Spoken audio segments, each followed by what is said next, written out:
गहलोत की सरकार को अब बचा पाना कांग्रेस के लिए लगभग असंभव सा होता जा रहा है। कुछ कानूनी दांवपेच और नियमों के सहारे गहलोत को कुछ दिनों की मोहलत तो मिल सकती है, लेकिन इस सरकार का भी वही हश्र होगा जो कमलनाथ की सरकार का हुआ था। कमलनाथ की सरकार को गिराने के बाद बीजेपी नेता ज्योतिरादित्य सिंधिया एक बार फिर सक्रिय हैं। इस बार उनके निशाने पर अशोक गहलोत हैं और साथ में उनके दोस्त सचिन पायलट। दोनों नेताओं के बीच करीब 40 मिनट की मुलाकात भी हुई और बात भी। इस घटना से कांग्रेस के पसीने छूटने लगे। रविवार शाम सचिन पायलट के ज्योतिरादित्य सिंधिया से मुलाकात के बाद राजनीति गर्मा गई। दोनों नेताओं की ये मुलाकात दिल्ली में हुई। लगभग 40 मिनट तक चली ये मुलाकात ज्योतिरादित्य सिंधिया के आवास पर हुई। इस मुलाकात के कई मायने निकाले जाने लगे हैं। क्या सचिन पायलट भी ज्योतिरादित्य सिंधिया की राह पर चलेंगे और कांग्रेस से इस्तीफा देकर बीजेपी में शामिल होंगे?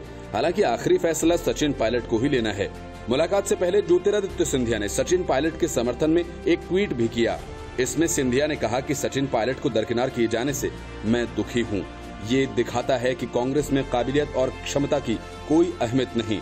राजस्थान की राजनीतिक पटकथा भी मध्य प्रदेश की तरह ही लिखी जा रही है। 4 महीने पहले मध्य प्रदेश में ज्योतिरादित्य सिंधिया के नेतृत्व में कांग्रेस में हुई बगावत के बाद वहां पर कमलनाथ सरकार का पतन हो गया था और बीजेपी सत्ता में आ गई थी। अब राजस्थान में सचिन पायलट के बागी तेवर कांग्रेस के लिए मुसीबत बनते जा रहे हैं। हालांकि संख्या बल के लिहाज से राजस्थान कांग्रेस के लिए काफी मजबूत है, लेकिन पायलट खेमा 30 विधायकों के समर्थन का दावा कर रहा है। उससे संकट बढ़ सकता है। बीजेपी पूरे मामले पर कड़ी नजर रखे हुए है और उचित समय का इंतजार कर रही है। सूत्र बताते हैं कि बीजेपी नेतृत्व इस पूरे मामले में जल्दी नहीं करेगा, बल्कि कांग्रेस के अंदर बगावत और तेज होने का इंतजार करेगा। पायलट के साथ कितने और लोग हैं और कब तक बाहर आते हैं, इस पर सारी रणनीति टिकी हुई है। पार्टी सूत्रों ने कहा कि अगली कार्रवाई की योजना पर निर्णय लेने से पहले बीजेपी मुख्यमंत्री अशोक गहलोत और सचिन पायलट के बीच शक्ति प्रदर्शन के परिणाम का इंतजार करेगी। Bureau report, news of India. Gehlot की बैठक में पायलट को जाना नहीं था और वे नहीं गए। पायलट तो क्या, उनके कई समर्थक विधायक और मंत्री भी इस बैठक में शामिल नहीं हुए।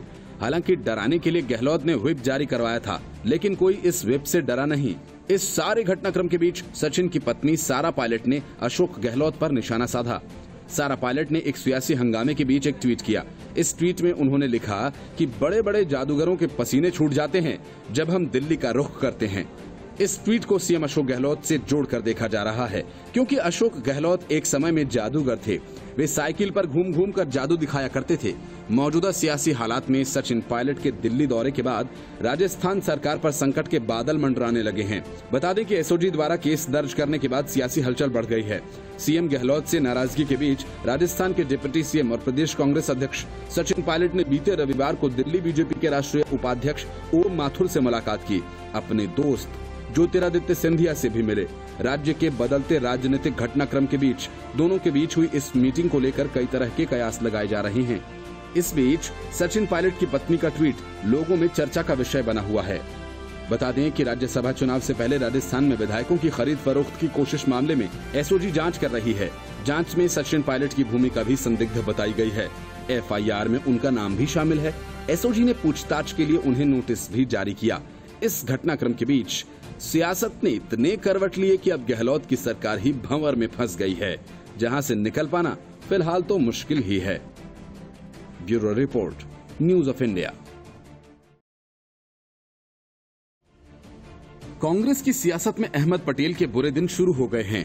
हार्दिक पटेल को गुजरात कांग्रेस का कार्यकारी अध्यक्ष बनाकर कांग्रेस अहमद पटेल के सियासी कद को कम कर रही है।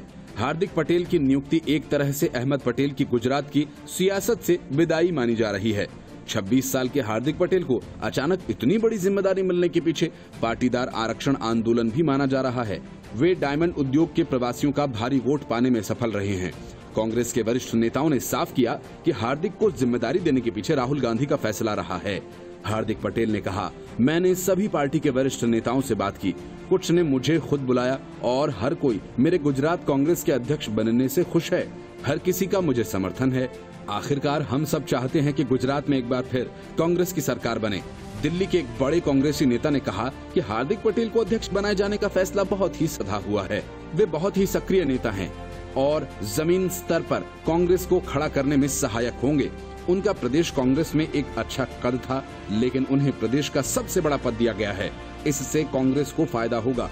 सोनिया गांधी से मीटिंग की। उन्होंने गुजरात में जमीनी स्तर पर कांग्रेस के लिए काम करने की इच्छा भी जाहिर की।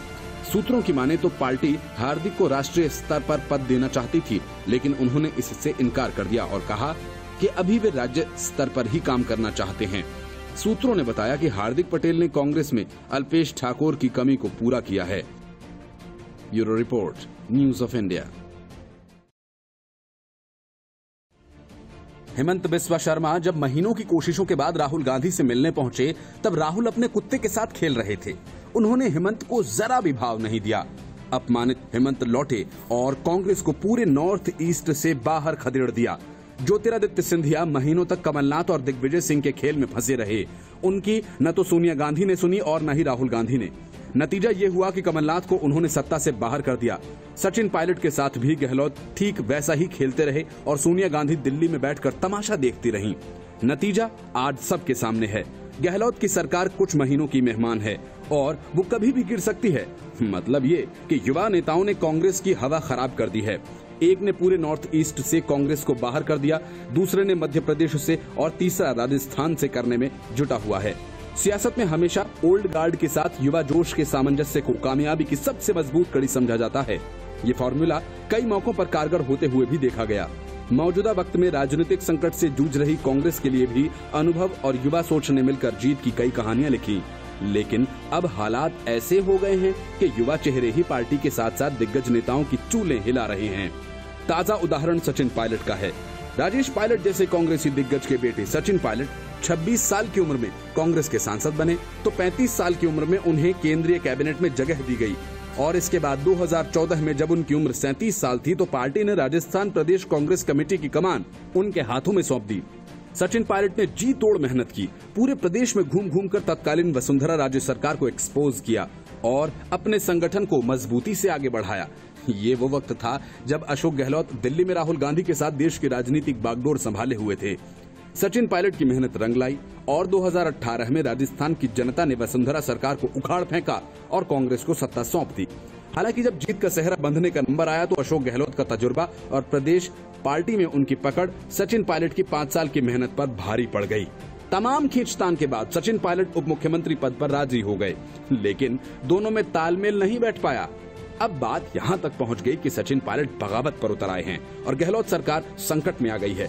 इसी साल मार्च महीने में जब देश में कोरोना के वायरस का संक्रमण अपने पैर पसार रहा था और देश होली के जश्न में डूबा हुआ था, मध्य प्रदेश और देश की राजनीति का बड़ा फेस माने जाने वाले ज्योतिरादित्य सिंधिया ने कांग्रेस को ऐसा गम दिया कि पार्टी को सरकार से ही हाथ धोना पड़ा।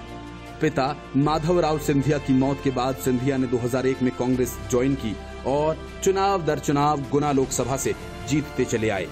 2007 में केंद्र की मनमोहन सरकार में सिंधिया को मंत्री बनाकर बड़ा तोहफा दिया गया, लेकिन 2018 में जब मध्य प्रदेश विधानसभा चुनाव में जीत मिलने के बाद पार्टी नेतृत्व ने कमलनाथ को मुख्यमंत्री बनाया तो सिंधिया के अरमान टूट गए।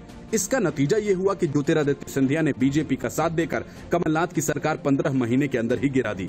सचिन पायलट और ज्योतिरादित्य सिंधिया कांग्रेस के उन राज्यों में चुनौती बनकर उभरे जहां मुख्य विरोधी बीजेपी हमेशा से मजबूत रही है। लेकिन पार्टी के एक और युवा चेहरे रहे हेमंत बिस्व शर्मा ने कांग्रेस को जो नुकसान पहुंचाया वो ऐतिहासिक है। हेमंत बिस्व शर्मा कभी दिल्ली में बैठे कांग्रेस के शीर्ष नेतृत्व तक पहुंच रखते थे, लेकिन 2015 में उन्होंने कांग्रेस का हाथ छोड़ दिया। 1996 से 2015 तक हेमंत बिस्व शर्मा कांग्रेस में रहे और असम की कांग्रेस सरकार के मंत्री पद को भी संभाला।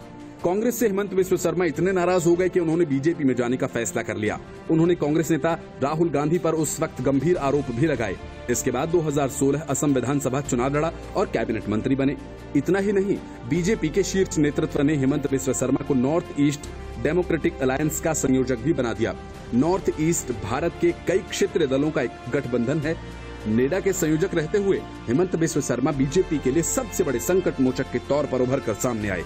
नॉर्थ ईस्ट की राजनीति में शून्य कहे जाने वाली बीजेपी ने असम, त्रिपुरा, अरुणाचल प्रदेश और मणिपुर जैसे राज्यों में सरकार बनाकर कांग्रेस का सफाया कर दिया। इसके अलावा नॉर्थ ईस्ट के कई अन्य राज्यों की सत्ता में भी बीजेपी का दखल बढ़ गया। हेमंत बिस्व शर्मा ने नॉर्थ ईस्ट की राजनीति में बीजेपी की बढ़त बनाने में अहम भूमिका अदा की। सचिन पायलट अब कांग्रेस की जमीनी नेताओं में शुमार अशोक गहलोत के लिए परेशानी का सबब बन गए हैं। वहीं हेमंत बिस्व शर्मा लगातार कांग्रेस को बड़ा आघात पहुंचा रहे हैं। यानी कांग्रेस के ये 3 युवा चेहरे आज देश की इस सबसे पुरानी पार्टी के बड़े बड़े दिग्गजों को सियासी धूल चटा रहे हैं। Bureau report, news of India.